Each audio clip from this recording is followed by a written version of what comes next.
தமிழ்நாட்டின் முதல்வரே உடல்நலக்குறைவு என்றால் அவர் வந்து அரசு ஆஸ்பத்திரிக்கு போகிறதில்லை.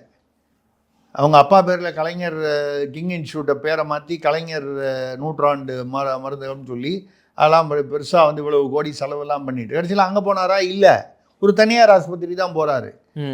முதல்வருக்கும் அமைச்சர்களுக்குமே வந்து துரைமுருகன் பாருங்க, அவரும் வந்து ஒரு தனியார் ஆஸ்பத்திரி தான் போகிறாரு. இவர்களுக்கே அரசு மருத்துவமனைகள் மீது நம்பிக்கை இல்லை, அரசு பள்ளிகள் மீது நம்பிக்கை இல்லை. மக்களுக்கு மட்டும் வரணும்னா எப்படி வரும்? சரி, இப்போ வந்து ஆசிரியர்கள் வந்து அந்த தகுதி தேர்வு எழுதுனா அப்போ வந்து அவன் அப்டேட்டாக இருக்கான், இன்றைக்கு உள்ள அந்த தகவல்களை அவன் சரியாக அறிந்திருக்கிறார் என்பதுக்காக அது வைக்கக்கூடாது. ஏன்னா நீட் தேர்வு வைக்கக்கூடாதுன்னு சொல்றது வந்து அந்த 3000 கோடியை வச்சு, இங்கே ஆசிரியர் தேர்வு வச்சு எழுதணும்னா அவன் ஃபெயில் ஆகிட்டான்னா அதுக்கு பதிலாக சார் எனக்கு வந்து இப்போ ட்ரான்ஸ்ஃபர் வேணும், ராமநாதபுரத்தில் போட்டிருக்கீங்க, எனக்கு மதுரைக்கு வேணும், இவ்வளோ லட்சம்